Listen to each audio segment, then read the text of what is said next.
ଝରେ ମୁଖରୁ ଭାବ ପ୍ରେମର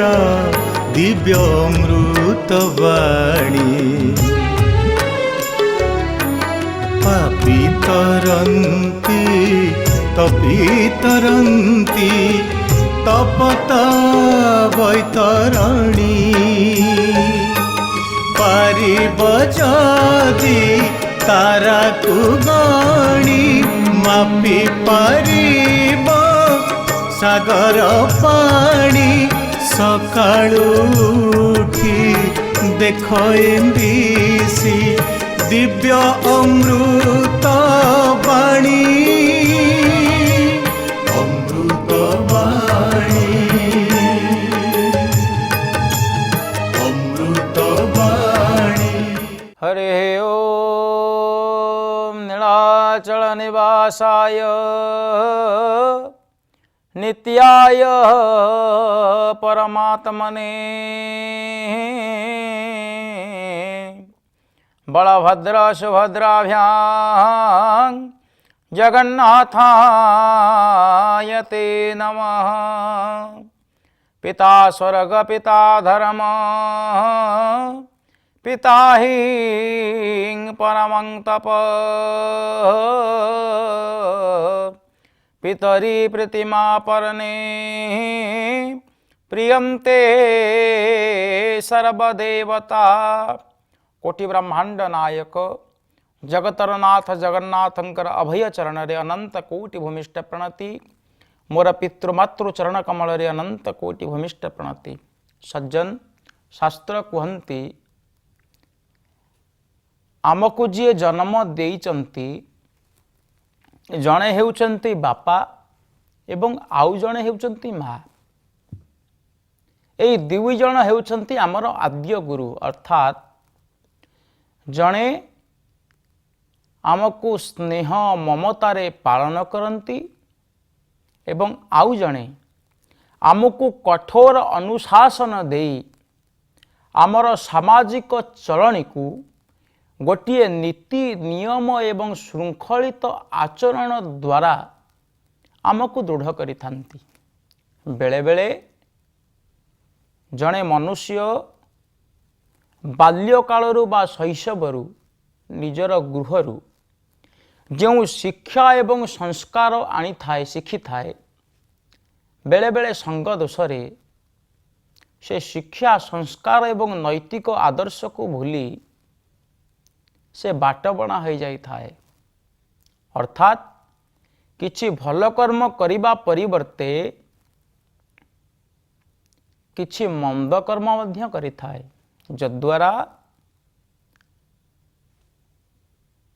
आमे तिरस्कार हुए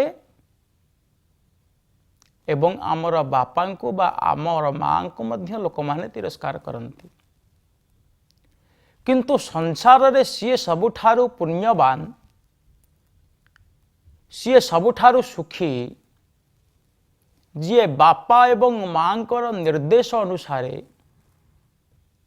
निजर समस्त कर्म को दायित्वर सहित संपूर्ण करि थाए।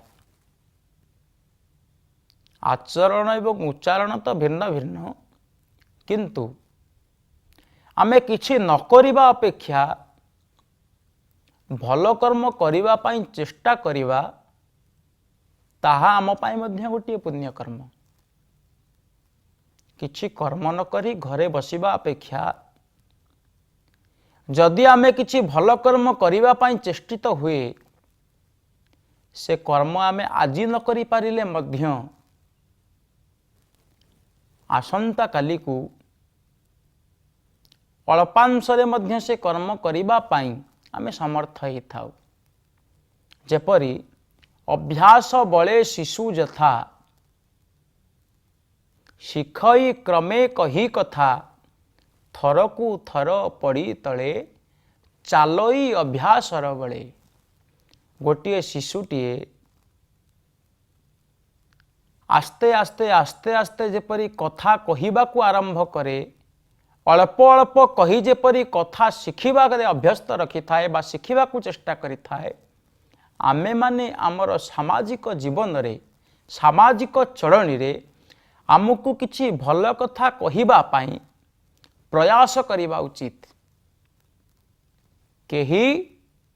निजर मातृ गर्भरु ज्ञान आहरण करि नथांती। जन्म हेबा परे आमको संस्कार जो शिक्षा दिए, बापा माँ ठारू आमर आद्य गुरुंक ठारू आमे जो शिक्षा को अनुभूत करें थाए, परवर्ती समय रे गुरुंक द्वारा विद्वान मानकर संस्पर्श रे आसी आमे जो शिक्षा ग्रहण करि थाए, आम जीवन रे नैतिकता आदर्शर शिक्षा को संपूर्ण भावरे नहेले मध्य आमे अल्पांशरे भल कर्म करिबा निमंते प्रयास जारी रखिबा उचित।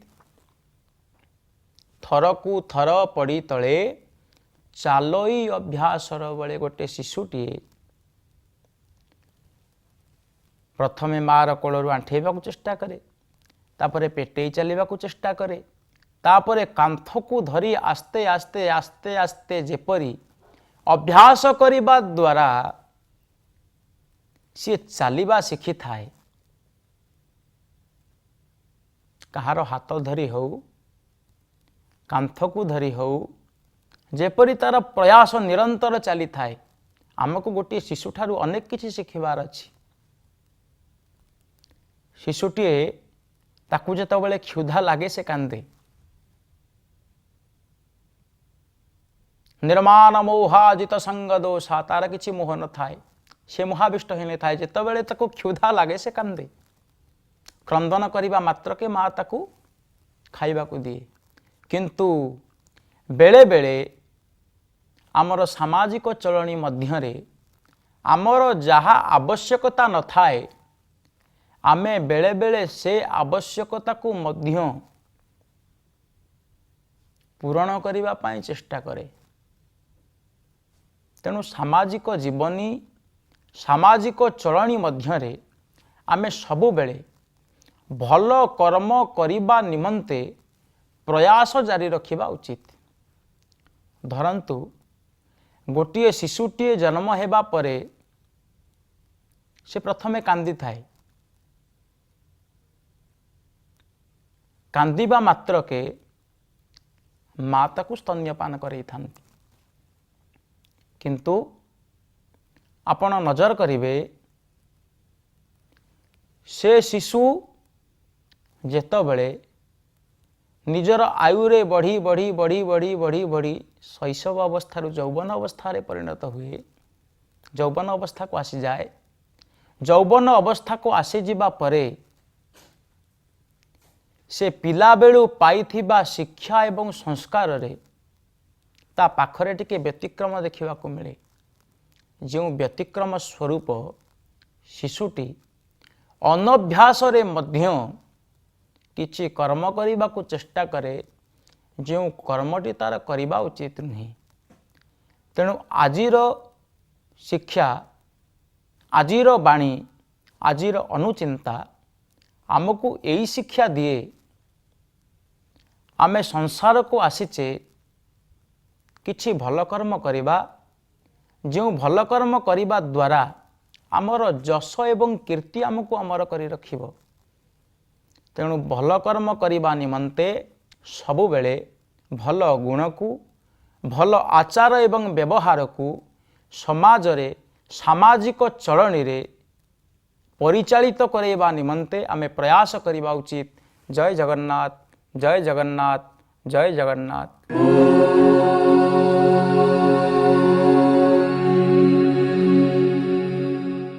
हरि ओं। मूकं करोति वाचालं पंगुं लंघयते गिरिं यत्कृपातमहं वन्दे परमानन्दमाधवं। परमानन्दमाधवं अनंतकोटिकैवल्यनाथ महाप्रभु श्री जगन्नाथंकर चरणारविंद जुगलरे शतकोटि प्रणाम। अमृतवाणीर यही दिव्य और भव्य कार्यक्रम को आपण मानक समस्त को स्वागत और अभिनंदन। सकाळु सकाळु भगवत गीतार यही तत्वपूर्ण कथा मान आम मैंने शुणुथाई, आम मैंने समस्ते यही कार्यक्रम ब्रती होता। तेबे एबे पर्याय भगवानकर मुखरू आत्मतत्व श्रीकृष्णकर मुखरू आत्मतत्व किभली आत्मार विस्तृति आत्मार आनंत्य किभली अर्जुन शुणुंट से मर्मरे ये आसी धर्म कथा स्वधर्म कौन परधर्म कौन यही कथा को से बुझाऊँ एवं आदिर श्लोक यदृच्छया चोपपन्नम स्वर्गद्वारमपावृतं सुखिनः क्षत्रियाः पार्थ लभन्ते युद्धमीदृशम् कहउछन्ति हे भारत हे पृथा नंदन अर्जुन हे पार्थ यदृच्छया उपपन्नम च अपावृतम स्वर्गद्वारम अर्थात यदृच्छया स्वतः स्वतः भावरे स्वभावतः प्राप्त होइथिबा उपपन्नम स्वभावतः प्राप्त होइथिबा एही जो युद्ध को तुमे मना करुअछ करिब नाही बोली तुमे युद्ध विमुख हेइ उठिछ तुमर युद्ध करिवार कामना तुमर नथिला ये युद्ध तुमे स्वतः भावरे पाइछ तुमर इच्छा नथाई मध्य तुमे युद्ध करिबा पई बाध्य हेइछ तेणु स्वतः भावरे प्राप्त होइथिबा युद्ध तुम पई ये स्वर्गद्वार अटे हैं अपावृतम स्वर्गद्वारम अर्थात तुमर उन्मुक्त हबार मार्ग ये अटे तेणु हे पार्थ सुखिनः क्षत्रियाः पार्थ हे पार्थ ईदृशं युद्धम लभन्ते क्षत्रियाः सुखिनः तुमर अनिच्छा सत्वे तुम्हें पाइथिबा युद्ध को तुम्हें जदि छाड़ुच तुम्हें तुमर धर्म को हरौच तुम्हें तुमर धर्म को भूलुच विस्मरण करुच तेणु एभलिया निजे न चाहिबा सत्वे सारा संसार को प्रतिष्ठा करिबा पाई तुम्हें जो युद्ध को सम्मुखीन करिबा पाई बसिछ ना ए सदृश युद्ध को तुम्हें क्षत्रिय माने जो माने क्षत्रिय जन्म क्षत्रिय जो माने से माने सहजरे प्राप्त करती नहीं ईदृशम युद्धम क्षत्रियाः सुखिनः लभन्ते जो माने प्राप्त करती एतादृश युद्ध को से माने बड़ सुखी अटंती अर्थात अर्जुन को कहउछंती तुम्हें तो प्रथम इच्छा तुम नथिला युद्ध करिवार तुम्हें शांतिकामी मते तुम्हें मध्य दूत करी पठेइछ जे गोटे बरम पड़ा होना कहीं गोटे ग्राम होना कहीं जदि दुर्योधन दे दिए आमर युद्धर आवश्यकता नाही किंतु तुमर अनिच्छा सत्वे अनेक तमर चेष्टा सत्वे तमे बाध्य हेल युद्ध करने आ तुम्हें क्षत्रिय आ क्षत्रियर धर्म कौन सी परिस्थिति रे युद्धरु पश्चात्पद नुह एठी भगवान क्षत्रिय धर्म कहवा आଳରେ इटी क्षत्रिय धर्मटी गोटे गोटे उपसंगक इटी सबु धर्म कथा कहिसंती केवल क्षत्रिय जे युद्ध जिणिब तापई ताहार धर्म आउ नुह सेतिक नुह गोटे ब्राह्मण हो ब्राह्मणटीए जदि निज प्रति जहाँ जहाँ निर्दिष्ट से जजन जाजन हो दान प्रतिग्रहण हो अध्ययन अध्यापन हो सही कर्मगुड़ी को करे तेबे तार धर्म प्रतिष्ठा हो पार जदि से सेतक नकले न करे तेबे से धर्म तार घटिब से मर्मरे इठी भगवान आउ किछि कहूना अन्य ज्ञान इठी आत्मज्ञान इठी नाही आत्मज्ञान आलोचना सरीची इठी कहउछन तुमे तुमर धर्म को आग परिपालन कर धर्म को प्रतिष्ठा कले तुमको धर्म रखिब धर्मो रक्षति रक्षितः जीए धर्म को परिपालन करे कारण तुम्हें जदि ये युद्ध क्षेत्र छाड़िकी जीव तुम्हें अकीर्तिकर कार्य करिब जदि तुम्हें युद्धरे पराजय वर्ण कर तुम्हें जदि तुमर युद्धरे मृत्यु हुए तुम्हें स्वर्ग गमन करिब कारण तुमर यह ही धर्म तेणु निजे निजर जहाँ धर्म जदि आमे ताकू परिपालन करिबा आम जीवन में शांति और प्रीति आसीब सेईटा आमर हो नहीं एबे आमे अनेक गुड़िए आशा कर देउ थाए किंतु सेई आशा अनुजाई आमे कर्म बा कर्तव्य करू न थाई ये गोटे सबुठु बड़ कथा आमर जहाँ धर्म गोटे विद्यार्थी धर्म विद्या अध्ययन करिबा किंतु विद्या अध्ययन से नकरी ताकू बापा माँ माने मध्य प्रवर्तना दौरान तुम्हें मंदिर को जाओ मंदिर जाई आशीष भिक्षा कर श्रीफल दिय पुष्प दिय अमुक जाचंगा दिय ये सबूर किसी माने ना इठी धर्म कार्यटी इठी व्याहत है किंतु जदि विद्यार्थीटी विद्या अध्ययन करे तार पूजा होची विद्या अध्ययन तार मंदिर होची विद्यालय से विद्यालय न जाई देव पूजार मन दब सी धर्म तार करिब नाही ठीक सही मर्मरे गोटे जहाँ आम कही शिष्यटीए सी गुरुंकर सेवा करू करू गुरु शोई पड़िछंती आउ जीवाई मार्ग नाही जदि गुरु को शयन अवस्था डेईकि जा शास्त्र निषेध किंतु खबर आसी माता शज्या साई निजे नगले इठी माँकर मृत्यु घटब से कर कौन सिठी सी स्वधर्म को छाड़ी माता को बंचेबा को जीवाकू पड़िबो ये हूँ स्वधर्म अर्थात जहा द्वारा निजर आत्मशांति मिली था ता माने नुहते गोटे चोर चोरी कर द्वारा आत्मशांति पाचे से नुह अर्थात गोटे सुसंगठित ढंगरे भगवान कहते सदा सर्वदा रामादिवत प्रवर्तव्यम न च रावणादिवत आमे जहा किछि करिबा जहा किछि कहिबा सी सबुर जड़े मूक साक्षी अछंती सी जे भलिया विरक्त न हुवंती तांक द्वारा निर्देशित होइतबा समस्त प्रणाली को आमे अक्षर अक्षर मानी अक्षर अक्षर ताको ग्रहण करी आमे जदि आमर कार्यगुड़ी को परिचालना करिबा बा अनुशीलन करिबा तेबे ताहा आमर स्वधर्म रक्षार गोटे गोटे उपाय होई उठिबो अपितु आमे स्वधर्म विषय सिना आलोचना करूथाई आमे आमे समस्ते जानिचे कौन करणीय कौन अकरणीय समस्ते जानिचे आचांडाल विप्र ब्राह्मण समस्ते जानते किंतु आमे जानी जानी परिस्थितिर एभली दासत्व आमे स्वीकार करूथाए असत्य को आमे सत्य बोली ज्ञान करी आमे सेही आत्मज्ञान को विस्मृत करी आमर ज्ञान सत्वे मध्य आमे अनेक अशास्त्रीय कर्म करी पाप भाकी होचे पाप भाग होचे तेणु से कार्य निवृत्त रहिबा स्वधर्म को परिपालन करिबा आउ ये कथा को मध्य आमे आगामी अध्याय रे आलोचना करिबा एबे समस्ते कहिबा जय जगन्नाथ जय जगन्नाथ जय जगन्नाथ।